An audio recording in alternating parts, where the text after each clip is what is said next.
Hello students, I am Umesh Kumar from R K memorial senior secondary school Sojat road और हम लोग पढ़ रहे हैं हमारी क्लास 11 की इंग्लिश लिटरेचर सब्जेक्ट की बुक वुवन वर्ड्स को। हम लोग इस लेसन का पढ़ रहे हैं पहला चैप्टर जिसका नाम है द लैमेंट। इसको लिखा एंटोन चेखोव ने। अभी तक हम इस लेसन के 5 पार्ट पढ़ चुके हैं। आज हम पढ़ने वाले हैं इस चैप्टर का छठा पार्ट। तो यहां तक हमने देखा था कि आयोना ने पहले एक ऑफिसर को ड्रॉप किया अपनी गाड़ी में, उसके बाद में उसने 3 बॉयज को पिक किया और उन्हें वो पुलिस ब्रिज तक ले जा रहा था। जब वो बॉयज आपस में बातें कर रहे थे तो आयोना वेट कर रहा था कि एक बार वो लड़के आपस में बातचीत करना बंद करे ताकि वो अपनी बात उन्हें बता सके, लेकिन ऐसा हुआ नहीं। आगे पढ़ते हैं हम। Iona turns around to tell them how his son died. Iona ने कोशिश की पीछे मुड़ के बताने की कि उसका बेटा किस तरह मर गया था।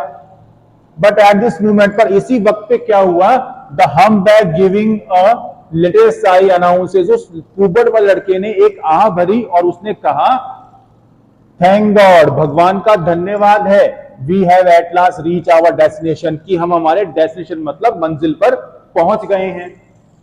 And Iona watches them disappear through the dark entrance. और आयोना ने देखा कि वो जो लड़के थे गाड़ी से उतर के अंधेरे के अंदर गायब हो गए।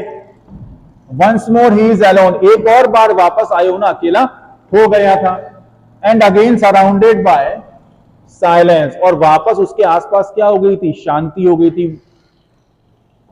His grief, उसका जो दुख था, which was abated for a short while, abated मतलब दूर हो जाना, उसका जो दुख था, दर्द था जो कुछ समय के लिए उससे दूर हो गया था, returns, वो वापस लौट आता है, and rends heart with greater force, और उसके दिल के ऊपर बहुत ताकत के साथ प्रहार करता है, चोट करता है। with an anxious and hurried look, बड़ी उत्तेजना और जल्दबाजी की नजरों के साथ में he searches among the crowd passing on either side of the street to find whether there may be just one person who will listen to him। वो बड़ी जल्दबाजी के साथ में सड़क पर जाते हुए लोगों को देखता है कि क्या वहां पे कोई ऐसा है जिससे वो रोक सके और जिससे वो बात कर सके, अपने दर्द के बारे में, दुख के बारे में बता सके। But the crowds hurried by without noticing him or his trouble। लेकिन जो वहां पे लोग जा रहे थे ना, उन लोगों ने ना तो उस पे ध्यान दिया, ना उसकी प्रॉब्लम, उसकी समस्या, उसके दुख के ऊपर ध्यान दिया। Yes, it is such a immense, illimited grief। उसका जो दुख था ना वो काफी immense मतलब विशाल था, unlimited मतलब असीमित था। Should his heart break and the grief poured out, तो क्या उसके दिल को टूट जाना चाहिए और उसके दुख को उसके दिल में से निकल के धरती पे, जमीन पे बह जाना चाहिए। It would flow over the whole earth। और अगर ऐसा हुआ तो योना कहता कि अगर ऐसा हुआ तो पूरी धरती पे उसका दुख फैल जाएगा, पूरी धरती उसके दुख से भर जाएगी। So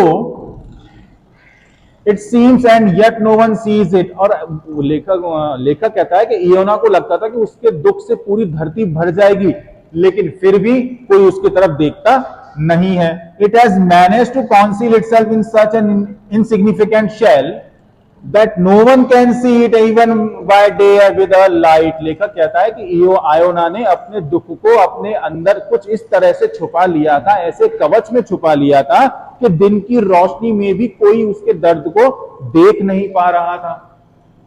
Iona sees a hall porter some sacking and decide to talk him. तभी क्या होता है कि आयोना देखता है कि सड़क के ऊपर एक पॉर्टर मतलब कूली मतलब जो लोगों का सामान उठाता है, तो सड़क पे कूली सामान उठा रहा था। तो आयोना डिसाइड करता कि वो उससे जाके बात करेगा। वो जाता है, कहता है, friend what sort of time is this, is asked. Iona उसके पास जाके पूछता है, दोस्त की टाइम क्या हुआ है, वक्त क्या हुआ है। और वो कहता है पास्ट 9 मतलब 9 बज गए हैं। What are you standing here for, move on. और वो पॉर्टर उससे कहता है कि तुम यहां पे क्यों खड़े हो, तुम यहां से हट जाओ, मुझे मेरा काम करने दो। Iona moves on a few steps. और इसके बाद आयोना कुछ कदम पीछे हट जाता है।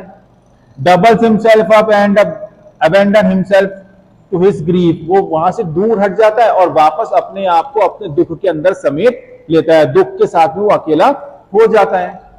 He sees it is useless to turn to people for help. वो आयोना अपने अंदर सोचता है कि अपनी प्रॉब्लम को लोगों को बताना बेकार है, किसी काम का नहीं है।